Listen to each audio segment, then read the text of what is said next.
외부성에 있어서 두 번째는 이제 교육의 문제인데요. 개인의 교육 선택의 문제는 사실 내가 교육을 더 받았을 때 나한테 무엇이 좋은가, 내가 더 좋은 대학, 내가 뭐 대학을 갈 것인지 말 것인지, 내가 어떤 대학을 갈 것인지, 더 좋은 대학을 갈 것인지, 아니면 뭐 그 이후에 어떠한 훈련을 받을 것인지, 뭐 이런 의사결정은 사실 순수하게 개인적인 의사결정의 문제입니다.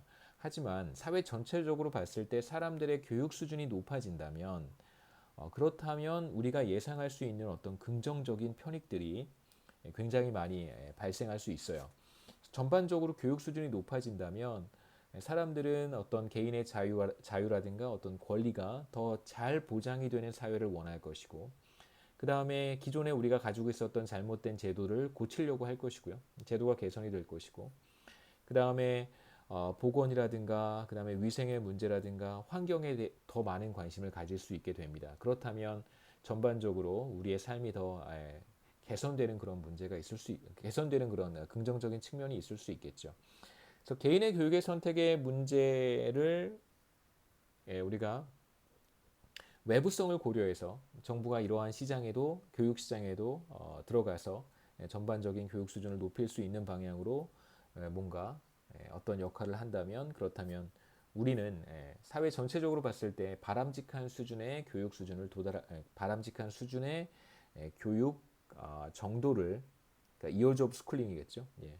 교육 정도를 이제 우리가 구축해낼 수 있겠죠. 세 번째는 독점에 대한 이야기입니다. 독점은 어떤 산업에 단 하나의 기업이 존재하는, 그래서 그 기업만 그 시장에서 제품을 생산해서 공급하는 경우를 우리가 독점이라고 하고요. 그런 시장을 가리켜서 독점 시장이라고 합니다.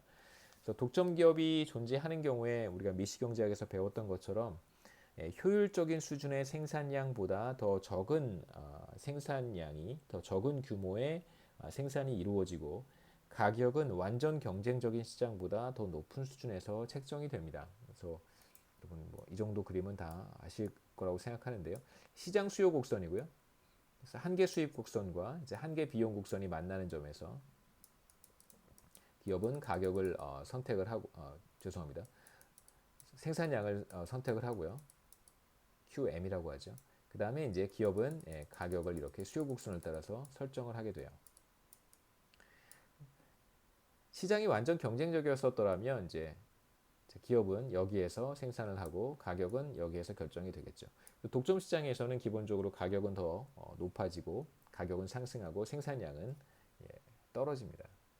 그래서 이러한 경우에 당연히 이제 정부의 시장 개입이 정당화되고요.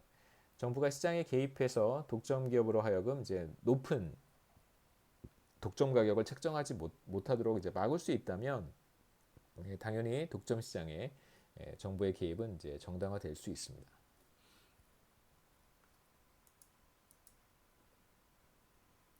자, 이번에는 이제 정반대의 이야기를 한번 해볼 텐데요. 정부의 시장 개입이 정당화되는 경우가 우리가 앞서 봤던 내용이고, 이번에는 정부의 시장 개입이 필요하지 않다고 이야기하는 측면의 주장들도 한번 보겠습니다. 정부가 시장 실패를 해결하기 위해서 이제 시장에 개입하는 경우에 이제 정부의 정책이 당초의 목적을 달성하지 못하고 실패하는 경우를 우리가 종종 보게 됩니다. 독점의 경우 정부 개입은 두 가지 형태로 나타날 수 있는데요. 이제 하나가 바로 정부가 독점 기업을 인수하는 거예요. 그래서 이제 government owned 컴퍼니를 만들어 버리는 것이죠. 다른 하나는 이제 정부가 규제를 하는 건데요. 몇 가지 우리가 생각해 볼 만한 문제들이 있습니다. 두 가지 경우 다 보다 더 나은 결과를 기대를 하고 이러한 정책이 시행이 되는 건데요. 어떤 그 안 좋은 상황에서 어떠한 결과가 초래될 수 있는지 보시면, 정부가 독점 기업을 인수했다고 한번 해보죠. 정부 기업이 되었습니다. 자, 독점 기업은 공기업이 되기 때문에, 공기업이 되면 일단 이윤 창출을 사실 할 필요가 없어지잖아요. 기업 경영진도 그렇고 매니지먼트도 그렇고요. 그 다음에 거기에 속해 있는 노동자들도, 근로자들도 이윤 창출에 대한 강한 인센티브가 사실 생기지 않습니다. 자, 그렇다면 차라리 독점 기업일 때 독점 기업일 때 전반적인 사회 후생은 떨어지지만 이윤 창출은 했단 말이에요. 그렇죠. 뭐 거기에 정부가 과세를 할 수도 있고요. 그러니까 정말 극단적인 상황에서 독점 기업이 존재하고요.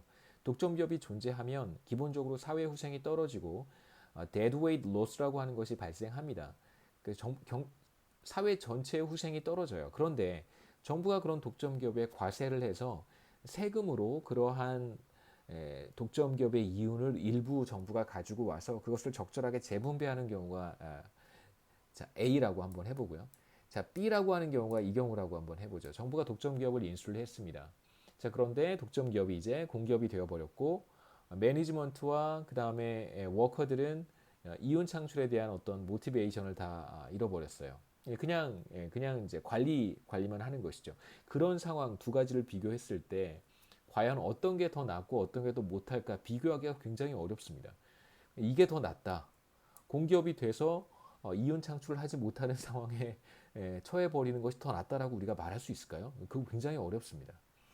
그러니까 이런 경우가 더 좋은 것인지, 그러니까 물론 이제 거꾸로 얘기할 수도 있어요. 어떤 공기업을 우리가 민영화시키자라고 했을 때 같은 논리가 적용될 수도 있습니다. 첫 번째 상황이고요. 안 좋은 상황. 자, 두 번째 상황.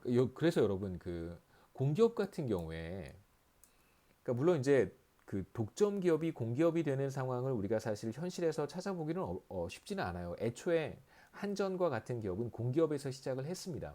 그러니까 전력 산업은 기본적으로 독점 산업이기 때문에 그 뭐 정부가 사실 한전은 정부 거였었던 거죠. 이제 그게 조금씩 이제 일부 민영화가 된 거고요. 100% 민영화된 것도 아니에요. 그 상당히 이제 정부의 그 영향력 아래 있습니다. 우리가 이런 케이스를 사실 찾아보기는 쉽지는 않은데요. 자, 두 번째 보도록 하겠습니다. 두 번째는 독점 기업을 혹은 독점 산업을 직접 규제하는 경우를 생각해 볼 수 있어요. 그러면 자, 어떤 기업 혹은 어떤 산업, 우리가 이제 한전과 같은 상황을 생각해 볼 수 있는데 이제 한전을 그 관리하는 부처가 있습니다. 그러니까 그 부처가 있고 관리 담당하는 그 부처가 전체가 이제 하나의 기업을 관리하는 건 아니잖아요. 해야 될 업무가 굉장히 많기 때문에. 그래서 하나의 부처가 사실 하나의 기업을 다 관리하는 것은 아니고 하나의 이제 하나의 과 정도가 이제 한전을 모니터링하고 관리를 합니다. 그 다음에 이제 어떤 독립적인 위원회가 존재해서 정부의 위원회가 하나 존재해서 커미티죠. 실제로 이제 한전을 관리를 하게 되는데 문제는 하나의 부서가 이제 부처가 아니고 하나의 부서가 하나의 기업을 담당한단 말이에요. 이제 부서가 몇 개의 기업을 사실 관리를 합니다. 그거에 대한 이제 근거가 있어요. 어떠한 부서가 정부의 한 부서가 몇 개의 기업을 관리를 하는데 법령에 의해서 담당할 수 있는 이제 관리 감독할 수 있는 권한을 부여받는 것이죠. 그래서 이건 또 여담이지만 관료 조직에서 사실 목숨을 걸고 지키는 것 중에 하나가 뭐냐면 법령이에요. 그러니까 법이 존재해야 자신이 무엇인가를 관리할 수 있습니다. 그래서 항상 여러분 TV에 보시면 뭐 가끔 뉴스에 보시면 이제 담당 부처가 있는데 전화해 보면은 우리 소관이 아니라고 얘기를 하잖아요. 그 이유가 뭐냐면 관련 법령이 없는 거예요. 그러니까 그 관련 법령이 있어야 그 법령에 의해서 관련 부서가 그 사업이나 그 뭐 기업이나 그 시장이나 이런 걸 이제 모니터링하고 관리 감독할 수 있는데 관련 법령이 없으면 사실 아무것도 안 하는 거예요. 그게 여러분 제가 말씀드린 룰 바이 로라고 하는 거죠. 그래서 사실 뭐가 좋겠습니까? 룰 오브 로라고 하면 그게 법에 의해 명시가 되어 있지 않다고 하더라도 관련성이 있으면 문제가 생기지 않도록 조치하는 것이 룰 오브 로고요. 법에 명시되어 있으면 하고 명시되어 있지 않으면 안 하는 게 룰 바이 로죠. 항상 저희들을 당황스럽게 만드는 것이 룰 바이 로입니다. 그래서 어떤 부서는 부서의 영향력을 확장하기 위해서 계속해서 법령을 만들어가는 그런 조직도 있고요.